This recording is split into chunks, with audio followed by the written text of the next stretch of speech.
الله الرحمن الرحيم الحمد لله الذي لا يبلغ مدحته القائلون ولا يحصي نعمه العبدون ولا يؤدي حقه المجتهدون الذي لا يدركه بعد الهمم ولا يناله غوث الفتن الذي ليس لصفته حد محدود ولا نعت موجود ولا وقت معدود ولا أجل ممدود فترى الخلائق بقدرته خالق لا نظير له وأحد لا ند له وواحد لا ضد له والصمد لا كفء له وقادر لا شريك له والرازق لا معين له الأول بلا زوال والدائم بلا فناء ليس له حد في مكان ولا غاية في زمان جلت عظمته والصلاة والسلام والتحية والإكرام على أشرف الأنبياء والمرسلين أبي القاسم محمد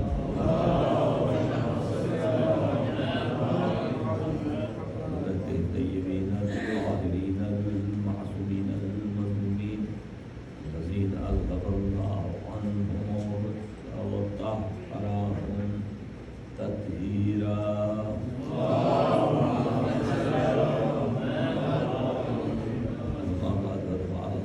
سبحانه وتعالى في محكم كتابه الحكيم يوم ندعو كل أناس بإمامهم صلوات اللهم صل على محمد وعلى محمد 1447 ہجری کے 4 تاریخ اور سلسلہ کلام 5 اور دائرے کے نام کی رہنمائی رب عالم نے ارشاد کیا کہ ہاں ہر گروہ کو ہم اس کے امام کے ساتھ شروع کریں گے اور ان کے اثرات ہوتے ہیں جو بھی امام ہوتے ہیں اور انسان ظاہر ان کو آئیڈیل اپنا بناتا ہے. ذکر کیا ہم نے کہ امیر المومنین علیہ السلام کی حیات اور اس کا جو مقام ہے خود جو انہوں نے زندگی گزاری اس کو اپنے ذہن میں رکھیں تاکہ پھر ہم اس نتیجے پر پہنچیں کہ ایک ایسی شخصیت ایک ایسا انسان کہ جو اس درجے پر ہو یعنی اپنی ذات کو جو وہ معیار بناتا ہے کسی اور کے لیے تو اس کا خود اپنا معیار کیا ہے. جب وہ دوسروں سے کہتا ہے کہ میری پیروی کرو تو اس کا عالم یہ کہ دوسروں میں سکت نہیں کہ اس کی پیروی کر سکے. یعنی وہ اس مقام بلند پر ہے کہ جہاں ہر آدمی جو ہے وہی کام نہیں کر پاتا تو انہوں نے خود بھی کہا میں جانتا ہوں لا تقدر لا ظالم تم اس پر مقبول یعنی یہ تمہارے بس میں نہیں ہے مگر میرا ساتھ کو دو. یہ خود وہ اس جگہ پر ہے اس مقام بلند پر اپنے چونکہ امام اور جو حضرت نے جو کچھ بھی ذکر کیا ہے نہیں اپنی حیات کو جو نمونہ بنایا ہے وہ ایک امام کے لیے ہے کہ جب وہ دوسروں کے لیے دعوت دیتا ہے تو وہ خود کس مقام پر ہونا چاہیے. تو حضرت شاہ فرماتے ہیں وَعِمُ اللَّهِ يَمِينًا اسْتَثْنَى فِيهَا بِمَشِيَّةِ اللَّهِ سوائے اس کے کہ مشیت خدا کے لا فرماتے میں خدا کی قسم کھا کہتا ہوں کسی اور صورت میں کوئی صورت مستثنی نہیں. لا أظن نفسی ریاضا تحشما إلى القرص میں اپنی نفس کی جو تربیت کر رہا ہوں کیسی تربیت کر رہا ہوں جو کل ہم نے اس کا ذکر کیا تھا کہ ایک روٹی پہ بھی خوش ہو جائے یہ کیسے خوش ہوگا. اذا قدرت علی مدعوما و تخنو بالمل مدعوما اور ساتھ میں نمک بھی قناعت کر لے اس پر ایک روٹی اور نمک بس. اب آپ کہیں گے اس کو اگر سمجھنا ہے کہ میں اپنے نفس کو یہ نہیں کہ میں برداشت کر لے نہیں میرا نفس خوش ہو جائے اس روٹی کے ملنے پر بھی. اگر اس کو آپ کو سمجھنا ہے تو ذرا سا ابھی جو حالات دنیا کے چل رہے ہیں، آپ غزہ پہ نگاہ کریں کہ جہاں کسی کو کھانے کو نہیں مل رہا، اور ایسے عالم میں جب کہ کئی روز کے بھوکے پیاسے بھی ہیں، انہیں اگر ایک ٹکڑا بھی مل جاتا ہے تو وہ ایسے کھاتے ہیں جیسے آپ نے لذیذ کھانا بھی نہیں کھائیں گے. کیونکہ آپ لذت کے لیے کھاتے ہو، زندگی کی بقا کے لیے کھاتا ہے. تو امام کیا کہہ رہے ہیں؟ میں اپنے نفس کو چاہتا ہوں ایسا کہ ایک روٹی بھی مل جائے تو ایسا کھائے جیسے آپ لذیذ کھانا کھاتے ہیں، یعنی خوش ہو کر، نمک کے ساتھ خوش ہو کر، بہت، یعنی میرا نفس خوش ہو، یعنی بہت اچھا فیل کرے. الحمدللہ کیا مجھے مل گئی نعمت پروردگار. میں اس کی تربیت تو دے رہا ہوں. اس کو میں نے منظر آپ کے سامنے رکھا کہ آپ ذرا اسے دیکھ لیجئے. انہیں اگر سوکھی ٹکڑا بھی مل جائے تو پانی سے پھر کر کیا خوش ہو کے کھائیں گے، چونکہ وہ زندگی کی بقا کے لیے. اور امام یہی بتا رہے ہیں کہ ہم زندہ رہنے کے لیے میں کھانا چاہتا ہوں، لذتوں کے لیے نہیں. چونکہ علی کو لذتوں سے کام نہیں ہے. اور میری یہ جو آنکھیں ہیں اس کو میں اتنا گریا کروں گا کہ پھر ان میں آنسو ہی باقی نہیں رہیں گے. کیوں؟ شوق الہی میں، خوف الہی میں. یہ جو لقاء اللہ کی منزل ہے، اور وہ خوف خشیت ہے جو معرفت سے پیدا ہوتی ہے. تو میں اتنا گریا کروں گا کہ پھر اس میں آنسو ہی باقی نہیں بچیں گے. یعنی پروردگار کی جو رشتہ ہے پروردگار کے ساتھ، یعنی حضرت اب یہ آپ کہیں گے اپنے لیے نہیں، یہ ہمیں اس جگہ تک لے جانا چاہتے ہیں کہ دیکھو یہ میں اپنے لیے کروں، مگر تم اس طرح بھی صبر کرنا ہے. تمہیں اپنی حیات کا مقصد دنیا کو نہ بناؤ انجوائمنٹ کے لیے، بلکہ یہاں کسی ہدف کے ساتھ زندہ رہو، کسی مقصد کے ساتھ زندہ، جو اس نے خالق نے تمہارے لیے بنایا ہے. اس جگہ کہ میں بھیڑ بکرے ہوتا تو نہیں کھوچنے میں کھانا مل گیا لیٹ گیا آرام سے، نہیں. علی اس طرح تو نہیں ہو سکتا. فرماتے یا کل علی ماں مرزا نہیں بھائی، آپ یہ کیسے ہو سکتا ہے؟ ہو جائے کہ وہ علی جیسے اور کھا کے سو جاتے ہیں، میں بھی ایسے سو جاؤں، یہ کیسے ممکن ہے؟ ممکن ہی نہیں کہ اتنی زندگی، کہتے ہیں یہ میری آنکھیں بے نور ہو جائے، وَقَرَّتِ عَيْنُهُ إِذَا اقْتَدَىٰ بَعْدَ سِنِينَ مُطَاوِلَةٍ، یعنی یہ آنکھیں بے نور ہو جائیں کہ اتنی طویل زندگی گزارنے کے بعد چوپائی کی طرح سو جاؤں کھا کے. یہ زندگی یہ کیسے ممکن؟ یعنی وہ معرفت کا وہ مقام ہے کہ جو اپنے حکام جو ہے وہ اپنے گورنروں کے لیے قائم کر رہے ہیں، جسے نصیحت کر رہے ہیں، جو توجہ کی جس میں وہ خود امام بھی ہے، حاکم بھی ہے. ایک شخصی ذاتی فضائل و کمال ہوتا ہے، ایک وہ دوسروں کے لیے معیار بنا ہے، بھائی تم میرے ہو، لوگ تمہیں میرا سمجھتے ہیں حاکم کی طرف سے، میرے گورنروں کو، مجھ سے نسبت ہے، میں نے تمہیں نافذ کیا ہے، یہاں پر میں نے تمہیں نظم کیا ہے، تو تمہاری کوتاہی میری سمجھی جائے گی. اور کریں یہ اتنی سختی کس بات کی ہے جو عثمان بن عفان کے ساتھ کر رہے ہیں؟ کیونکہ میں نے تمہیں نصب کیا بھائی، میں نے تمہیں بنایا ہے. تو حضرت بڑی گہری نظر رکھتے تھے اپنے لوگوں کو جو اپنے زمانے میں عہدے رکھتے تھے. یعنی مطلب مثال دو، جیسے قاضی شرح والی نے سن لیا کہ اس نے ایک مکان خریدا ہے ب80 دینار 80 دینار، اس کو حاضر کر لیا، بلا لیا کہ آؤ، ان کے زمانے میں قاضی ہے. بلغنی انک ابتعت دارا ب80 دینار، ہمارے مجھ تک خبر یہ پہنچائی گئی ہے، مجھے بتایا گیا کہ آپ نے مکان خریدا ہے، وکتبت کتاب، اور باقاعدہ لکھت پڑھت بھی کی ہے، گواہ بھی آپ نے لیے، یعنی باقاعدہ مہر لگائی ہے کہ بھائی 10 گواہوں کے سامنے کہ بھائی یہ مکان ان کا ہے. 80 دینار میں یہ مکان خریدا. ہم کہاں تھا مولا؟ ایسا ہی ہے امیر المومنین، ایسا ہی ہے. حضرت نے غضب سے دیکھا ان کی طرف، اور پھر ارشاد فرمایا یا شرح، اب دیکھیے اس میں نصیحت ہو چکی ہے ہم سب کے لیے، وہاں تک کہ اس میں نصیحت سب کے لیے جو حضرت معیار بنانا چاہتے ہیں دنیا میں رہ کر دنیا سے بلند. نگاہ آخرت کی طرف. یا شرح اما انہو سیاتی کا من لا ینظر فی کتابک ولا یسلک عن بینتک. وہ ایک آن قریب آئے گا یعنی ملک الموت, اور وہ جو آنے والا ہے جلد ہی وہ تمہارے پاس آئے گا, نہ تمہاری دستاویز دیکھے گا نہ گواہوں کو دیکھے گا, کہے گا چلیے. اب آپ نہیں کہہ سکتے ارے میں نے اتنی مشکل سے مکان خریدا, رہنے کے دن ہی نہیں آئے میرے, تو کہاں لیے جا رہا مجھے. وہ یہ نہیں دیکھے گا وہ آپ کے ایگریمنٹ, نہ وہ کتاب سے دیکھے گا نہ گواہوں کو دیکھے گا. وہ کہے گا چلے بھائی سامان اٹھاؤ, تمہارا کام ہو گیا, چلو یہاں سے. حتیٰ یخرجک منہا شاخصا ویسلمک الی قبرک خالدا, تمہیں قبر میں اتار دے گا. لیکن کسی جگہ پہنچانا چاہیے. یہ کون لوگ ہیں؟ یہ جو ہے عہدے رکھتے ہیں, یہ توجہ کیجیے گا, یہ غلط فیصلے کرتے ہیں, مال کماتے ہیں دنیا کے لیے اپنی. یہ کیوں ان لوگوں کو یہ بلایا جاتا ہے حضرت؟ کیونکہ یہ عہدہ رکھتا ہے, یہ فیصلے کرتا ہے, یہ قاضی ہے, یہ مال کما سکتا ہے. دنیا میں اگر مبتلا ہوگا تو یہ کام بھی کرے گا. تو اگر آخرت نگاہ میں نہیں ہے تو وہ آئے گا اور پھر وہ تمہیں یہاں سے نکال کے تمہیں اکیلا چھوڑ دے گا, قبر کے اندر پہنچا دے گا. یعنی مراد کیا ہے کہ تم کس پہ نگاہ, فانظر یا شرح, نگاہ کرو کس بات پر.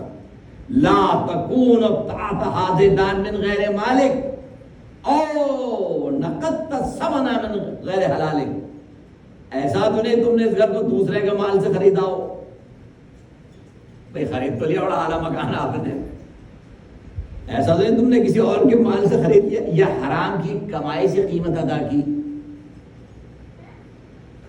کیوں وہ ملک الموت اگر آئے گا تو حساب دینا پڑے گا, یہ مکان خریدا کیسے, تو پہلے تو اس پہ طے کرو حلال میں بھی کہ کیا یہ پیسہ کسی اور کو تو نہیں خرچ تو نہیں کر لیا تم نے, حرام میں تو نہیں لے لیا, غلط فیصلے کر کے تو نہیں کما لیا. جیسے ججز ہمارے یہاں کرتے ہیں, آج کل کہتے ہیں نا وکیل نہیں جج خرید لو. ارے معاشرے کا حال یہی ہے نا کہ جج خرید لو بجائے وکیل کو خریدنے کے. تو چونکہ یہ بھی جج ہے, یہ بھی جج ہے, تو بھائی ایسا تو نہیں کہ آپ نے غیر حلال کیا. فَإِذَا أَنْتَ خَسِرَتْ دَارَ الدُّنْيَا وَآخِرَةَ, فرماتے ہیں دار الدنیا و دار الاخرہ, خسرت دنیا والآخرہ. اگر ایسا کیا ہے, اس جملے میں یاد کیجیے حضرت کیا فرمانا چاہتے ہیں, خسرت دنیا والآخرہ. عموماً یہ لفظ خسارت ہمیشہ آخرت کے لیے آتا ہے.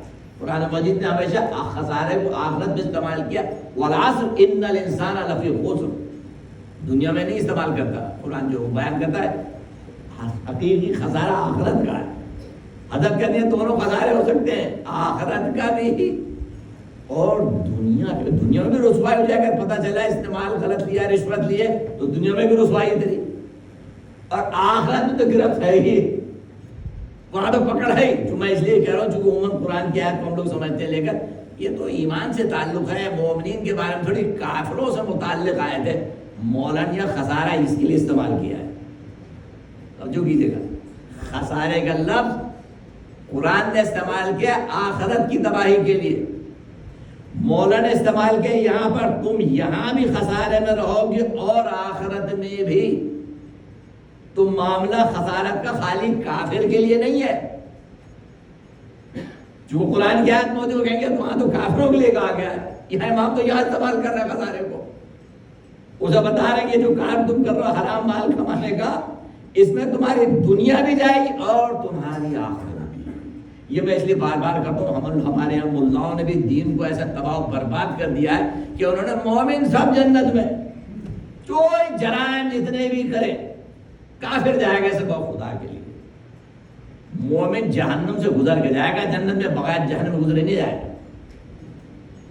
بعض ایسے جرائم ہے کہ جن کی سزا طے ہے قرآن میں کہ داخل نہ کیا جہنم میں, تو ایسے نہیں معاف ہوگا, وہ جہنم سے گزرنا پڑے گا. تاکہ پہلے ہوشیار خبردار انسان, مولوی نے سب کو پہلے فارغ کرا دیا, اس لیے وہ الحمدللہ سارے حرام کام کرتا پورا معاشرہ, اور ایسے خود کو سمجھتا اس نے کچھ کیا ہی نہیں. اپنے ممالک کا بھشر دیکھ لیں, کیا حرام کاری ہے, تباہ برباد ملک کو کر دیا. عمرے ہو رہے ہیں, حج ہو رہے ہیں دھڑا دھڑ. یہ کس بات پر؟ چونکہ مولوی نے خراب کیا. جس کا کام ہے وہ اپنا کام بھی تو نہیں کرتا نا. تم تو کرو اپنا کام, پھٹا جو بھی ہو, وہ نہیں کرتا.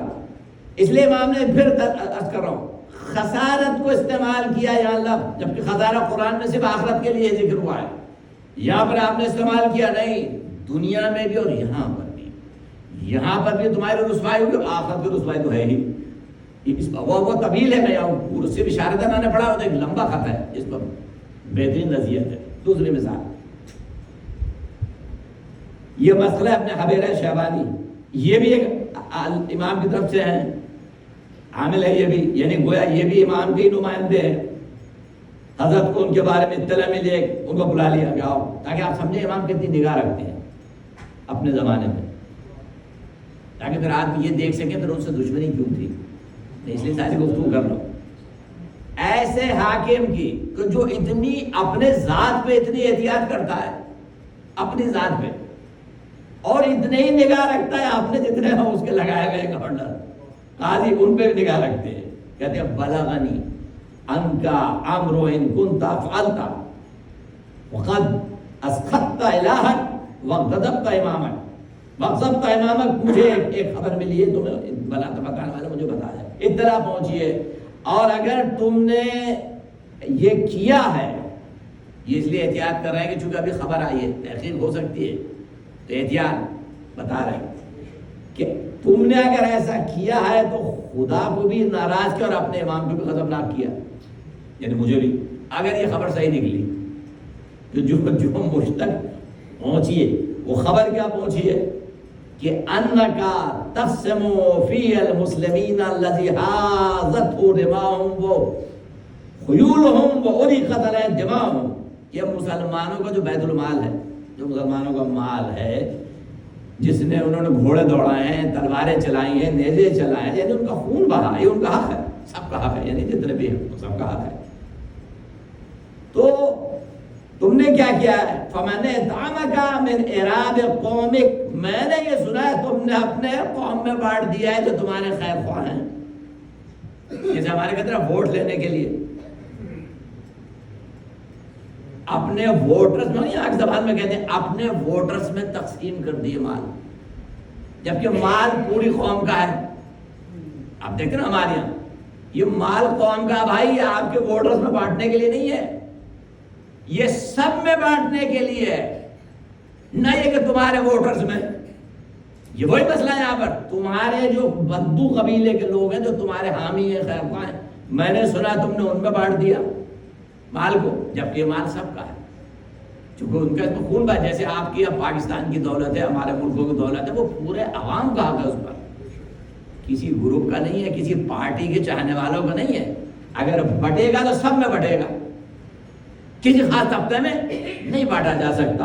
اس لیے امام فرما رہے فَلَا تَسْتَهِنْ بِحَقِّ رَبِّكَ وَلَا تُسْلِحْ دُنْيَاكَ بِمَحْقِ دِينِكَ، خبردار اپنے رب کے حقوق کی کو معمولی نہیں سمجھنا اور دنیا کو آراستہ کرنے میں دین کو برباد نہ کر۔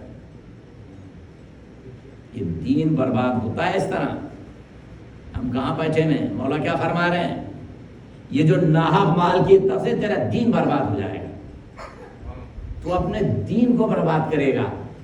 ہم نے دین کسی کونے میں رکھ دیا اٹھا کے، سب دیندار ہیں، صاحب کا دین محفوظ ہو، حرام کام کا عالم ہے کہ مال بانٹ رہے ہیں اپنے، معلوم ہے کہ جتنے ہمراہی ہیں، جتنے شناخت ہیں، سب کو اٹھا کے لے جا رہے حج پہ، بھائی ان کا حج باطل ہے۔ جب مال قوم کا ہو تو قوم کی اجازت کے بغیر کیسے صرف ہوگا؟ کس نے حق دیا تمہیں پوری 25 کروڑوں میں 50 لوگ اکٹھا کر کے لے جاؤ اور مال قوم کا لگاؤ؟ کسی نے حق نہیں دیا آپ کو، کسی نے اجازت نہیں دیا آپ کو، کیسے آپ لے جا سکتے ہیں اپنے چمچوں کو بھر کے کہ یہ ہمارے چونکہ ہر کرائم میں ہمارا ساتھ دیتے تو چلو، ہمارے حالات پہ پردہ ڈالتے زیادہ چلو، نہیں، یہ مال سب کا ہے۔ امام کہتے ہیں یہ تباہی دین ہے، یہ تمہارے دین کی تباہی، دنیا کے لیے اپنے دین کو برباد نہ کرو، جو دین دنیا کو آراستہ کرو گے دین کو برباد کر کے تو کیا ہوگا؟ فَتَكُونَ مِنَ الْأَخْسَرِينَ عَمَالًا، پھر یہاں بھی امام نے ذکر کیا، پھر ہوئے گا خسارہ، اس سے بھی یہ کہہ رہے ہیں تو پھر عمل کے اعتبار سے تم خسارے میں ہوگے، نقصان اٹھانے والوں میں۔ اگر یہ بات صحیح ہے، اگر تم نے حرکت کی، اگر تم نے اپنے قوم میں بیٹھا، کیوں؟ اب یہ قرآن کی طرف آئیے، قرآن نے اسی بات کو کہا ہے قل حل ننبئکم بالاخسرین اعمالا، کیا میں تمہیں خبر دوں کہ اعمال کے اعتبار سے سب سے زیادہ خسارے میں کون ہے؟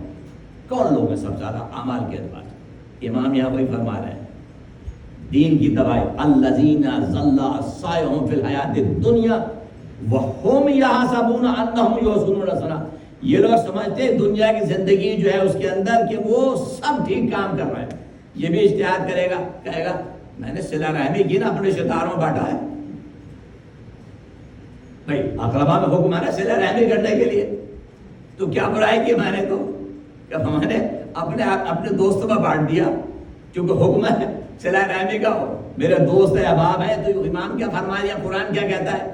یہ دنیا میں سمجھتے ہیں کہ بڑے اچھے کام کر رہے ہیں، لیکن آخرت میں کچھ نہیں ہے. آخرت میں ان کے سارا عمل ضائع ہے، چونکہ وہ مال قوم کا مال ہے، آپ کا ذاتی نہیں جو آپ بانٹ دیں. تو قرآن نے یہ کہا کہ کون اعمال کے اعتبار سے برباد ہے؟ یہ لوگ جو سمجھ ہم نے بڑے اچھے کام کیے. اب دھوکہ یہاں سے ہو جاتا ہے، اس لیے میں نے کہا اولئک الذین کفروا بآیات ربہم ولقائہ، یہ ان لوگ ہیں جو اپنے رب کی نشانیوں کو اللہ کے حضور میں جانے سے انکار کرتے ہیں، ان کے اعمال برباد ہو گئے. تو کہیں گے تو کافروں کے لیے کافر انکار کرتے ہیں. نہیں جناب، ایسا نہیں ہے. اگر کسی کو آخرت پہ یقین ہے، اس کی جرأت نہیں ہوگی حرام کام کرنے کی. کیسے کرے گا؟ جسے یقین ہے مجھے سزا ملے گی، اس پہ جرأت نہیں پیدا ہو سکتی. اس کا مطلب وہ کافر ہی کی طرح جو یقین نہیں رکھتا. اور کہنے نہیں بات کیسے جرأت ہوگی؟ وہ یہ تو وہ کہہ رہے ہیں کفروا بآیات ربہم لقائہ، اس سے ملنے کے منکر ہیں پروردگار سے. تو مومن کہاں سے صلاحیت پیدا ہو گئی کہ میں تو مانتا ہوں، مانتا ہے تو جرأت کیسی ہوئی پھر کہ تو یہ وہ کام کرے قیامت؟ اس لیے کہ اس عمل کا کوئی قیمت ہے ہی نہیں. فلا نقیم له جو عمل کا وزنا، اس کی کوئی اہمیت نہیں اس عمل کی. اعمال کو تولا ہی نہیں جائے گا، اعمال اس قابل ہی نہیں کہ ان کی قدر و قیمت ہو کوئی، سب ظاہر. تو یہ جو قرآن نے کہا ہے اس کو حضرت نے استعمال کیا اور یہ بتایا کہ دیکھو یہ عمل ضائع ہو جاتا ہے اگر مرضی الہی کے مطابق نہیں ہے، اور یہ عمل دین کو بیچ کے تم نے حاصل کیا ہے. اس میں دین بکتا ہے، تم دنیا بنا رہے ہو، دین کو اپنے برباد کر رہے ہو. تاکہ امام بتا رہے ہیں دین کا دنیا سے تعلق کتنا گہرا ہے. مومن نے تو الگ کر دی، مسلمان تو سمجھتا ہے کہ نماز پڑھ لی بہت ہو گیا، سب معاف. یہ ہے امام جو آپ کو بتائے گا، دوسرے نہیں. یہ جو وارث ہے نبی کا، اس نے بتایا کہ اسلام ہے کیا، تاکہ آپ کو سمجھائے کہ علی سے دشمنی کیا تھی، تاکہ آپ کے ذہن میں یہ علی سے دشمنی کیا ہے، یہ علی کے خلاف جنگیں کیوں ہیں، تاکہ سمجھ میں آئے کہ اصل میں بات کیا ہے. یہ وہ حاکم ہے جو خود اس درجے پر فائز اعلیٰ ترین زہد کے، اور جتنے ان کے حاکم ان کی بھی روز پکڑ دکڑ ہو رہی ہے کہ بتاؤ. اس لیے کہ سبب یہ ہے کہ جب آپ کا جو لگایا ہوا ہے اگر وہ مالدار ہو جاتا ہے تو لوگ کہیں گے پیسہ کہاں سے آیا، کہاں سے حاصل کیا، اس کا مطلب کرپشن کر رہا ہے. یہی ہوتا نا، پکڑا جاتا ہے بھائی کتنے پراپرٹی کہاں سے بنا لی. تو حضرت کے ایک اور صاحب بھی ہیں، یہ بھی حضرت کے لگائے ہوئے ہیں. تو حضرت نے دیکھا کہ وہ ایک بلند انہوں نے عمارت بنائی، انہیں مکان ذرا اونچا مکان بن گیا. حضرت فرمایا کہ اطلعت الورق رؤوسها ان البنا یصف لك الغنا، چاندی کے سکوں نے سر نکالا ہے. یعنی جب مکان دیکھا اونچا بنا ہوا ہے، چاندی کے سکوں نے سر نکالا ہے. یعنی مراد یہ کہ جب انسان کسی اس کو ظاہر کرتا ہے عمارت کو، تو پتہ ہوتا ہے بھائی ان کے پاس پیسے آ گئے. پہلے اپارٹمنٹ تھا، پھر مکان میں آیا، پھر اس شہر میں، پھر اس سے بڑے شہر میں. اس کا مطلب یہ افورڈ کر سکتے ہیں. یعنی مراد یہ کہ پیسہ ہے، مراد یہ کہ پیسہ ہے. تو یہ آپ کا اسٹیٹس بتاتا ہے کہ آپ کے پاس ثروت ہے. امام وہی کہہ رہے ہیں سکوں نے چاندی کے سر نکالا ہے، یعنی دولت نظر آ رہی ہے آپ کو، تو بھائی آپ مالدار ہیں. ان البنا یصف لك الغنا، چاندی کے سکے نکال مطلب تمہاری مالداری کو ظاہر کرتے ہیں کہ آپ مالدار ہو گئے ہیں، اس لیے یہ افورڈ کر سکتے ہیں۔ اب چونکہ یہ عام آدمی نہیں، یہ بھی وہ ہے جو لگایا گیا ہے، دیکھیے کتنی پکڑ کرتے ہیں، چونکہ یہ میرا لگایا، اب اس نے جو مکان میں تو لوگ کہیں گے پیسہ کہاں سے آیا، حلال کیا ہے کہ حرام کیا آیا، علی کا ہے نا، مطلب دور حکومت کسی اور کا نہیں ہے۔ تو نتیجہ کیا ہوگا پھر، جب یہ ہوتا دوسروں میں بغاوت پیدا ہوتی تو یہ تو کما رہا ہے، ہمارے پاس نہیں ہے، اور وہ خود ایسی زندگی گزار رہے ہیں کہ جو بالکل معمولی عوام کے درمیان میں، تو ان کا گورنر کیسے مالدار ہو جائے گا، اس کے بعد پیسہ کہاں سے آ رہا ہے؟ تو ماں کہتی ہے تمہاری امانت کو ظاہر کرتی ہے۔ یاد رکھیے جب بھی انسان کے پاس پیسہ آتا تو یہ نہیں خالی حلال کا ہے، یہ دیکھا جائے گا حلال تو ہے، خرچ کس راستے میں کیا، حرام کی تو بات ہی تو خرچ کر دو تو گفتگو ہی نہیں ہوگی حرام کے مال کی، نہیں، مال حلال تو ہے مگر سب کہاں ہوا، بھائی کسی وقت مال آ گیا، اب اس کی مرضی جہاں جہاں خرچ کرے گا نہیں، اس میں مسئلہ ہے۔ ایک دفعہ انسان کا مال آیا کہے گا میں اس کو رائے خدا میں صرف کروں گا۔ کتنے لوگ غریب پڑے ہوئے میرے کہ میری ملت میں کتنے لوگ غریب ہیں، میں پروجیکٹ لگاؤں گا ان کے لیے، ان کے رزق کا بندوبست کروں گا، ان کی تعلیم کا بندوبست کروں گا، چونکہ مجھے اللہ نے دیا ہے میرے لیے زندگی گزارنے کے الحمد ٹھیک ہے میرے پاس، یعنی جو استطاعت ہے اس کے مطابق ہوں جو میری ہے، لیکن جو میرا زیادہ مال ہے اس کو میں کیا کروں گا، اس کو میں نہیں کہ اسراف میں خرچ کروں، جبکہ میرا گزار آرام سے ہو رہا ہے مگر میں اس کو ظاہر کرنا چاہتا ہوں میں مالدار ہوں۔ تو اس صورت میں کیا ہوتا ہے، کبھی انسان کہیں گے مکان خریدتا رہتا ہے کہ بھائی پراپرٹی خریدا جو پیسہ ہے میرے پاس، نئی گاڑیاں خریدتا رہتا ہے روز، کیا بھائی شو کرا بھائی میرے پاس پیسے، شادیاں کرنا شروع کر دیتا ہے چونکہ مال آ رہا ہے مفت کا، بھائی کہیں تو کرے گا نا، اضافی شادیاں کہہ رہا ہوں نہیں جو واجب ہے، گھر کو سکون کو برباد کر دیتا آدمی، کیوں کیا؟ چونکہ مال تھا ہاتھ میں، مال نہ ہوتا کبھی ضرورت نہ ہوتی۔ یاد رکھیے چونکہ جب مال آ جائے تو سوال ہوتا خرچ کہاں کروں، اب یا خرچ کو کروں راہ الہی میں غریبوں کی مدد کروں یا اپنی ذات کی مدد کروں، اس میں انجوائے کروں، تو یہ انسان کے اوپر ہے کہ وہ اس مال کو صرف کیسے کرے گا۔ مال تو آ گیا، انسان پوری ملت کے لیے خرچ کرتا بڑے کام کر سکتا ہے یا اپنی ذات کے اوپر صرف کر دوں، تو کیا یہ امانت کو چونکہ ظاہر کرتی ہے، آپ کی دولت ہونے کو ظاہر کرتی ہے، تو کوئی ایسا کام نہیں ہونا چاہیے، چونکہ آپ عام آدمی بھی نہیں ہیں، اس کے لیے الگ نصیحت ہے عرض کروں گا، یہ تو آپ دوسرے بھی دیکھتے ہیں تمہارا میرا لگایا ہوا ہے تو حساب کتاب ہونا چاہیے۔ اسی لیے امام کی زندگی کا جو معیار ہے، دیکھیے اس لیے میں نے کہا کہ وہ اپنے گورنروں کو بھی نگاہ، تاکہ آپ سوچیں یہ 25 سال گزر چکے ہیں خلافت کو، مدینہ میں مال بہت آ گیا ہے، فتوحات بھی ہو گئی ہیں، یہ امام کا ہے، اگر امام سے پہلے ایسے ہو رہا ہوتا تو کسی گورنر میں جرأت نہیں ہوتی تو یہ کام کرتا، یہ امام کا زمانہ ہے، لہذا ایک مثال دوں تاکہ ہر انسان کو امام نے نصیحت کی، یہ تو خیر عہدہ رکھتے تھے۔ ایک دن ایک صحابی کے پاس پہنچ گئے، علا بن زیاد حمدانی، وہ مریض تھے، عیادت کے لیے گھر میں چلے گئے، اچھا وہ گھر اچھا بڑا تھا، ماں کنتا تسنو بساعت حاضر دار فی الدنیا، آپ کو اس دنیا میں اتنے بڑے مکان کی کیا ضرورت ہے، دنیا کے اس قدر بڑے مقام کیا، اما انت الیہ فی الاخرہ کنت احوج، آخرت میں آپ اس سے زیادہ ضرورت ہے آپ کو، اس کی احتیاج وہاں زیادہ ہے آپ کو بجائے اس دنیا میں جہاں آپ کو ہمیشہ رہنا ہے، تو آپ نے اس کا بندوبست کیا جہاں فوrever رہنا ہے، یا جو آپ نے بہت بڑا گھر بنا لیا لیکن جو وہاں کا گھر ہے جہاں ہمیشہ اشارے کے کہ آپ نے اس کا انتظام کیا جہاں آپ کو واقعی ضرورت ہے۔ وہ بلا ان شئتا بلغتا بالآخرہ، ہاں اگر آپ اس کے ساتھ تم چاہو تو آخرت میں بھی گھر بنا سکتے ہو، اب یہ راستہ بتا رہے ہیں، تم آخرت میں بھی بڑا گھر بنا سکتے ہو، کیسے؟ اس گھر میں تو تم ہو مگر اس گھر کو تم اپنے مہمانوں کے لیے، اعزاء کے لیے، رشتہ داروں کے لیے حقوق کی ادائیگی کرو، ورنہ وہ حسد پیدا ہوتا ہے، نفرت پیدا ہوتی ہے ایک دوسرے سے، ہمارا ہم تو وہ پوچھنے والے نہیں، یہ گھر اوپن ہو سب کے لیے تاکہ وہ آئیں تمہارے ساتھ کھانا کھائیں، ان کے حقوق ادا کرو، ان کی مدد کرو. تقریب فیہا الزائب وتصلو فیہا رحم وتطلو من الحقوق وتعالی، یعنی آپ یہ کریں تاکہ آپ کو آخرت میں گھر ملے.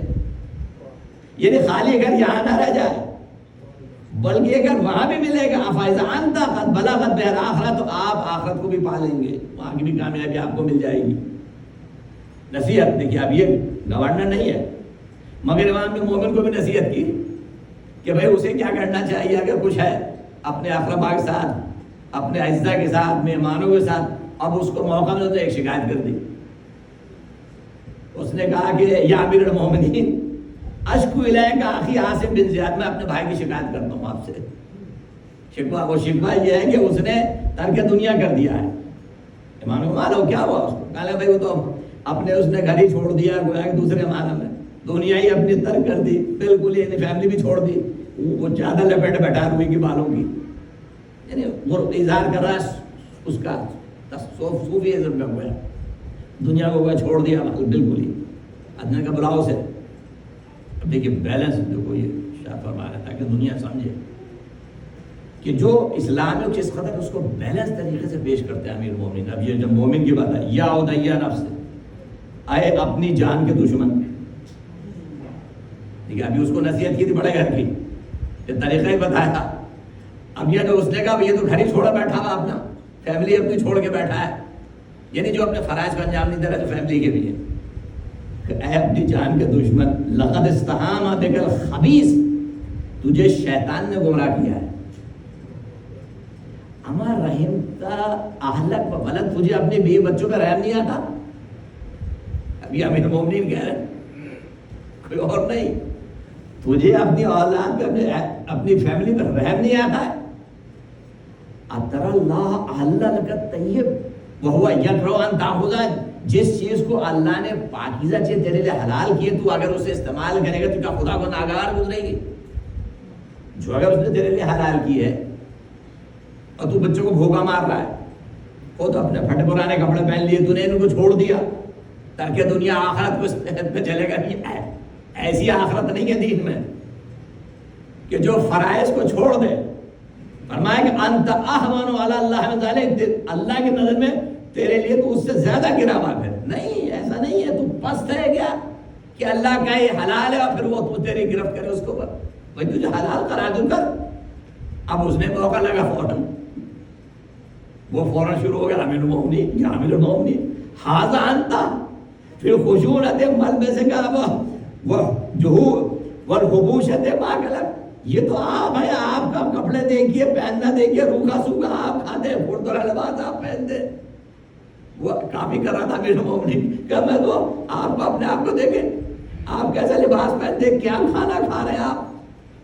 اب یہ شاہ فرمایا کہ ان اللہ فرض علی الائمۃ العدل ان یقدروا انفسهم بضعفۃ الناس، اللہ نے جو امام ہے، حق امام یعنی جعلی حکمراں بن جائیں، ائمہ حق پر فرض کیا ہے کہ وہ اپنے آپ کو نادار مفلس غریبوں کی سطح پر رکھیں. کیوں؟ چونکہ اگر وہ نہیں رکھیں گے تو اس کا نتیجہ کیا ہوگا؟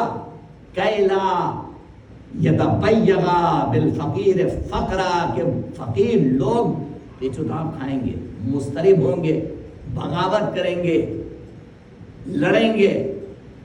چونکہ وہ دیکھیں گے حاکم عیش کر رہا ہے، ہم فقیر ہیں، ہمیں کھانے کو نہیں مل رہا.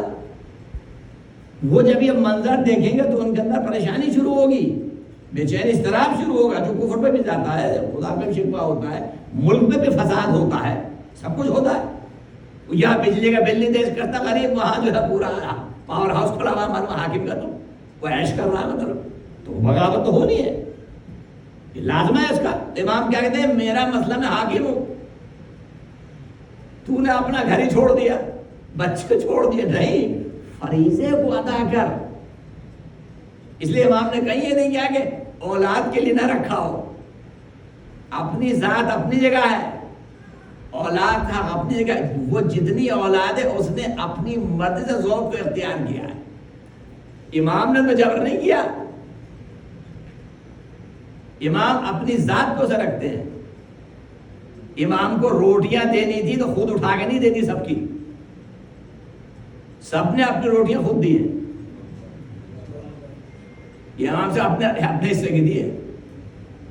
اگر فقیر آ گیا، فقیر نہیں ایک مومن آ گیا ساتھ میں بیٹھ گیا کہ آؤ الحمدللہ امام کا جو کھانا کتنا اچھا ہوگا، حاکم ہے امیر المومنین ہے، اور ایسی تھیلی بھی لائے اس پہ مہر لگی ہوئی ہے کتنا اچھا کھانا نکلے گا اس میں سے، آپ سنتے ہیں نا، اور جب وہ سیل توڑی گئی تو کیا نکلا،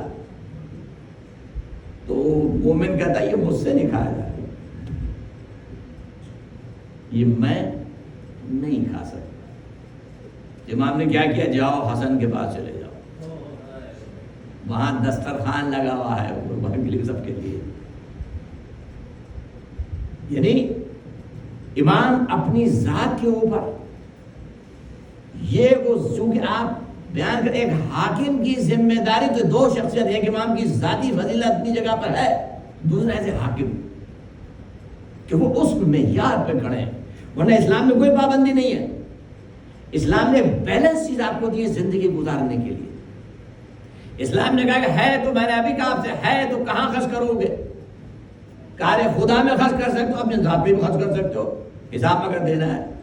کیا کہ میں 6 مرتبہ مطلب کوئی آدمی کہ میں کبھی حج میں سی نہیں گیا، ہر میرے 50 حج ہو گئے، لیکن اگر اس کے اطراف میں غریب بھوک سے مر رہے ہیں تو وہ حج قبول نہیں کیا جائے گا، کیونکہ وہ حج اس کا واجب نہیں ہے۔ واجب بھی ہوتا تو وہاں بھی ہوتا کہ اگلے سال کر لینا، ابھی بھوکے کو کھلاؤ، یہ بھی یاد رکھیے۔ اگر واجب بھی ہوتا، شرائط بھی پوری ہیں، لیکن کوئی سامنے عزت و آبرو کسی خطرے میں ہے، بھوکا آبرو خطرے میں، تو کہا جائے گا آئندہ کر لینا، ابھی اس کی مسئلہ حل کرو۔ وہ کہا جائے گا ابھی واجب کیا ہے اس وقت اب وہ واجب ہے، یہ اوجب ہو گیا ہے۔ یہ عقل کا مذہب ہے، ایسا نہیں مطلب بے عقلی کا مذہب ہے، مطلب شعوری نہیں جہاں جس میں کسی کو اس کا حصول ہے، اس لیے کہیں منع نہیں کیا۔ یعنی حلال کو بھی طریقہ بتایا کہ کیسے، نہیں بتایا کہ آپ فقیری اختیار کر لیں، نہیں، آپ کو دنیا میں رہنا ہے، اسلام کی بھلائی کے لیے، فلاح کے لیے ہر قوت کو استعمال کرنا ہے۔ ذات کو اگر آپ محور بنائیں تو آپ عیش کرتے رہیں گے ذاتی طور پر، وہ انسان ملت کی فکر کر سکتا ہے، قوم کی فکر کر سکتا ہے، پورے مومنین کی فکر کر سکتا ہے ان کے لیے، کیونکہ اللہ نے اس کو صلاحیت دیا، اور اسے استعمال کرنا چاہیے، اسے استعمال کرنا چاہیے۔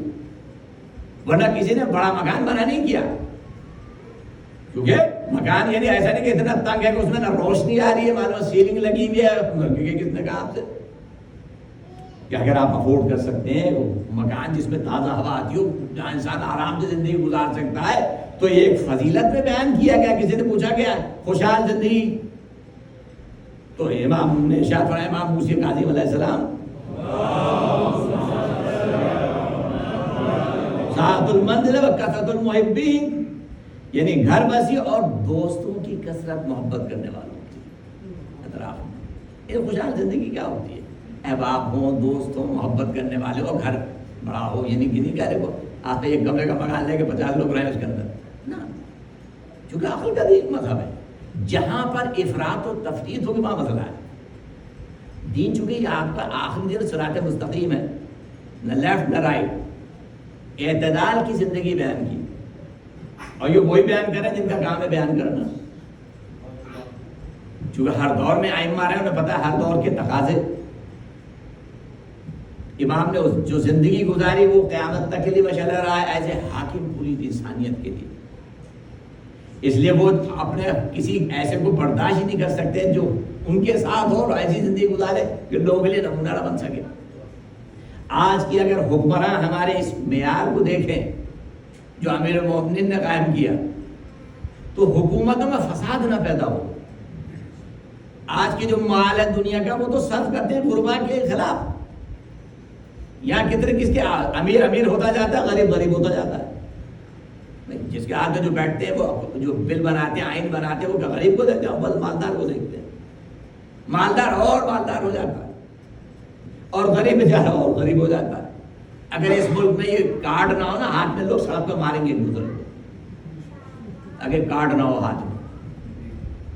اگر یہ نہ ہو جائے کہ کم سے کم بھی پے کر سکتے ہو، ہو سکتا ہے اس کے سر پر بوجھ تو بڑھتا جاتا ہے مگر خرید لیتا ہے. سڑک پہ انقلاب یہی آ جائے گا اگر یہ پلاسٹک منی بند ہو جائے. یاد رکھیے اگر یہ بند کر دے نا یہی انقلاب آ جائے گا ان کو, اگلے دن ہی ہنگامہ ہو جائے گا. اب چونکہ قوت خرید پیدا کر دیتے ہیں, وہ جاؤ دودھ جا کے اٹھا لو, کھانا جا کے اٹھا لو, پلاسٹک منی ہے, 100 روپے کا خریدا $5 دے دینا. یہ اور بات ہے سر پہ اس کے وہ ملٹیپلائی ہوتا رہتا ہے دماغ پہ اس کے بوجھ, مگر مل جاتا ہے اسے. ورنہ لوگ ٹریش میں کوڑے میں بھی جا کے کھانا ڈھونڈ رہے ہوتے ہیں اس ملک میں بھی. تو اسلام نے جو آپ کے سامنے دی ایک مکمل دین ہے, اس لیے اس پہ کہیں حرف نہیں آ سکتا. اس میں ائمہ نے تمام اصول وضع کر دیے زندگی زندہ رہنے کے اور بہترین زندگی گزارنے کے. تقویٰ کی حالت ایک منزل بھی ہے, زہد کی منزل بھی ہے, اور ترک دنیا کے خلاف بھی ہیں. لا روبانیت فی اسلام بھی اعلان کر دیا, ایسا نہیں ہو سکتا دن میں کوئی روبانیت نہیں ہے کیونکہ دوسروں نے اس کا اختیار کیا, اس کو اسلام میں نہیں ہے. اسلام تو عملی زندگی کا قائل ہے بھائی. ائمہ نے دنیا میں زندگی گزاری, لوگوں کے درمیان زندگی گزاری کی نہیں, جنگل میں بیٹھ کے زندگی گزاری کی یہ تقوی کا یہ معیار ہرگز نہیں. لوگوں میں رہ کر بھی دین کو دین کی طرح پیش کیا. یہ امیر المومنین کی حیات ہے.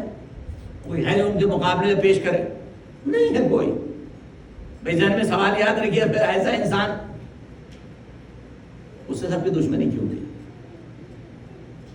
ایسا انسان جو اتنی احتیاط کرتا ہے اپنی ذات کے لیے, اپنی زندگی میں اس سے پہلے اس کی اپنی ذات ہے. وہ خود میں آپ نے فرمایا کہ میں پر نہ زمین نہ جان, میں نے کچھ نہیں بنا, ایک چیز تھی فقط, وہ بھی پیغمبر کا عطا کرتا فدق تھا, وہ بھی چھین لیا گیا.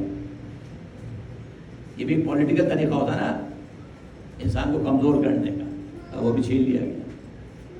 اور جب میرے پاس اقتدار ہے میں نے ایک چیز بھی حاصل نہیں کی اپنے لیے. تو یہ جو زندگی ہے اس لیے وہ نمونہ ہے کہ جہاں مورخین کس کو اب معیار بناتے ہیں, کسی اور کو نہیں, ان کو بناتے ہیں. ذات امیر المومنین کسی اور کو نہیں مثال بنائی جاتی. یہ وہ ہستی ہے کہ جب لوگ اس کو پہچانتے ہیں, شناخت کرتے ہیں, تو وہ اپنے مسلک پہ کتاب نہیں لکھتے, ہمارے ہیرو پہ کتاب لکھتے ہیں. یعنی عیسائی بھی کتاب لکھنے بیٹھتا ہے تو ہے مسیحی جاڑ جردہ, مگر اس کا ہیرو کون ہے؟ امیر المومنین. کیوں؟ وہ کہتا ہے میں تو صفات کو ڈھونڈ رہا تھا, کمالات کو. اب مجھے وہ جہاں نظر آئے تو مجھے اس ذات میں نظر آئے, مجسم اس ذات کے اندر. وہ تو اس میں کتاب لکھ دی, اور کتاب چھپ بھی نہیں رہی تھی. تو وہ جو پریس تھا اس نے خود پیسے لا کے دوسرے نے دیے. کیا مطلب ہے میں نے کتاب چھاپنے کے پیسے نہیں, کوئی دے دے رہا, انہوں نے خود پیسے دیے کہ میری طرف سے یہ لو چھاپو. چونکہ یہ شخصیت جس پر کوئی چیلنج نہیں کر سکتا, چونکہ یہ جنہوں نے انسانیت کو بلند کیا ہے, جنہوں قوم و قبیلہ مسلک کو نہیں پیش کیا. کیونکہ اسلام وہی دین ہے کہ جس نے اس سب کی باؤنڈریز توڑ دی. امام سے پہلے کیا طریقہ تھا؟ امام سے پہلے طریقہ یہ تھا کہ جو خلیفہ تھے وہ کیا انہوں نے رسم ڈالی ہوئی تھی, وہ عربوں کو فوقیت دیتے تھے عجم کے اوپر. یہ دوسرے دور کا معاملہ ہے. انہوں نے کیٹیگریز بنائی, یہ اصحاب بدر ہیں, یہ ہجرت سے پہلے کے مسلم, ان کو زیادہ ملے گا, ان کو کم ملے گا. یہ بیویوں میں رسول کی زیادہ چہیدی, ان کو ایکسٹرا ملے گا. یہ تاریخ میں, سب تاریخ میں لکھا ہوا, سب تاریخ میں لکھا ہوا. تیسرے خلیفہ آئے, وہ اپنے گھر والوں کو دیتے رہے, خالی بنی امیہ کو, جس کا نتیجہ فساد ہوا, جس کا نتیجہ میں فساد ہوا. یہ امیر المومنین کی ذات ہے. تو اس سے ماورا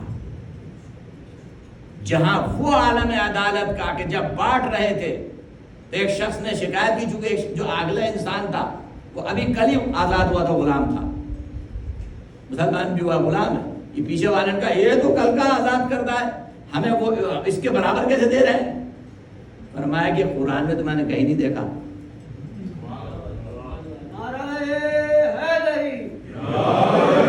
دین نے تو مجھے نہیں سکھایا کہ کل کا مسلمان اور آج کا مسلمان.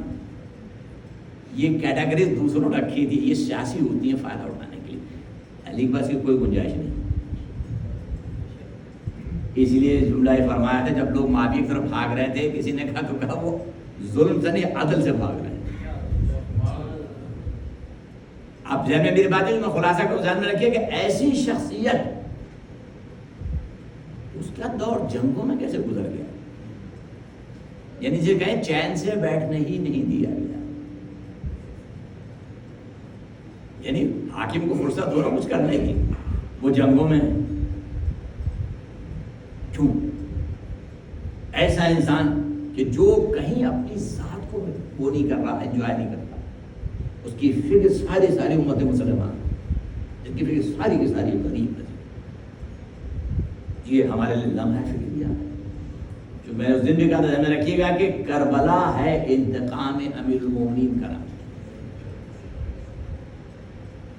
حسین سے دشمنی نہیں تھی، دشمنی علی سے تھی، دشمنی علی سے، امیر المومنین سے، جو کربلا میں نکالی تھی۔ اور علی کی دشمنی کیوں تھی؟ کل میں نے عرض کیا تھا، لوگ اگر آپ کو پسند نہیں کرتے تو آپ نے ان کے سورماؤں کو مارا ہے۔ یہ سورما کافر تھے یا مسلمان؟ یہ کافر تھے۔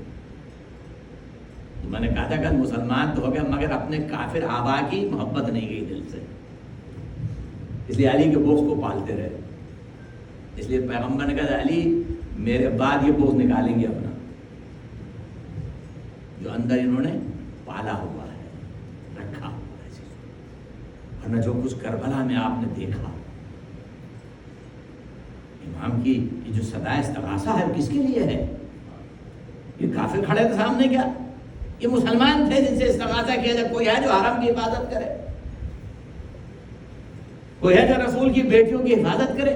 یہ کافروں سے کہہ رہے تھے پیغمبر امام حسین، مسلمان سے کہہ رہے تھے جو سامنے کلمہ پڑھا، نماز پڑھ رہا تھا، نمازیں پڑھ رہا تھا، اس سے کہہ رہے تھے، تکبیر کہہ رہا تھا کہ کوئی ہے جو رسول کے گھر کی حفاظت کرے، مقدرات کی حفاظت کرے، کہ دشمنوں کے نرغے میں لشکر پہ لشکر آ رہے تھے اور حسین گھرتے جا رہے تھے۔ کوفے سے مسلم ابن اوسجا، حبیب ابن مذاہب، دو افراد ہیں جو آئے، یعنی اصحاب خاص۔ اور جب یہ پہنچے ہیں حبیب، تو روایت یہ کہتی ہے کہ جیسے حبیب آئے، حضرت نے علم تقسیم کر، روایت کہتی ہے 7 محرم کو پہنچ گئے، تو روایت یہ ہے کہ حضرت نے آئے اور آتے ہی آپ نے کہا کہ بنی اسد کا قبیلہ مجھے حکم دے کہ میں آپ کے لیے جمع کروں نصرت کے لیے۔ وہ گئے وہ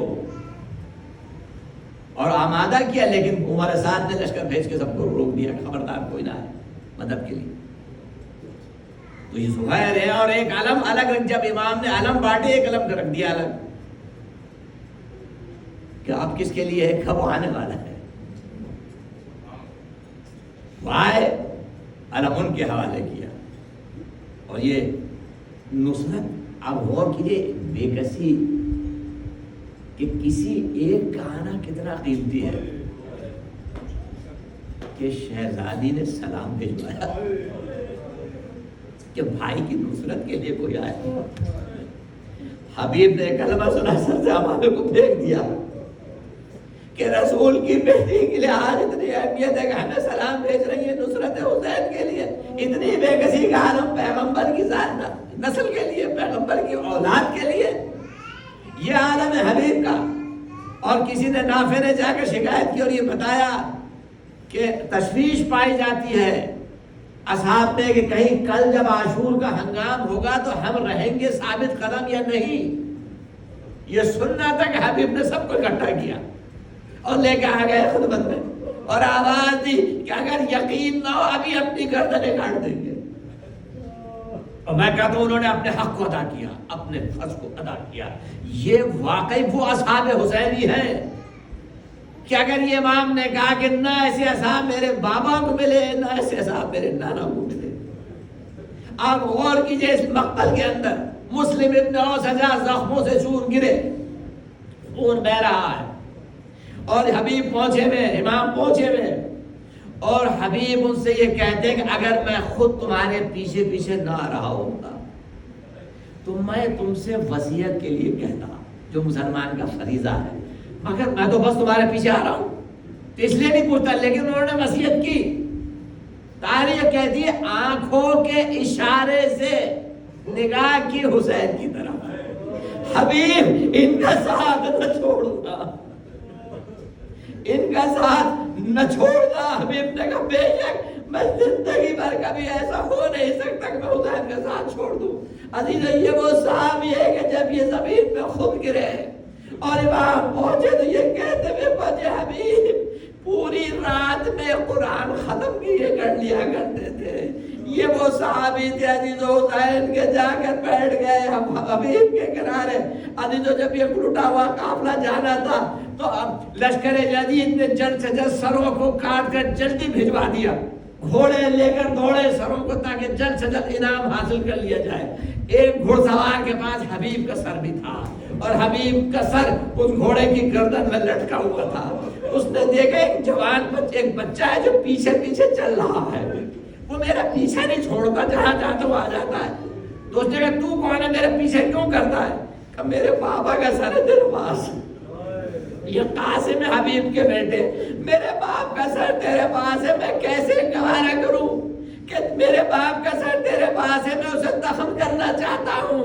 میں کہوں گا مولا وہ بچہ گوارا نہیں کر رہا تھا کہ میرے بابا کا سر کسی اور کے پاس ہو۔ میرا سلام جس کی گردن میں توق ہے، جس کے ہاتھوں میں ہتھکڑی، پیروں میں بیڑیاں، وہ کبھی دیکھتے بابا کے سر کو پتھر مارا جا رہا ہے، خون بہ رہا ہے، کبھی نوکے نیزہ پر ہے، کبھی یزید کے سامنے یزید چھڑی مار رہا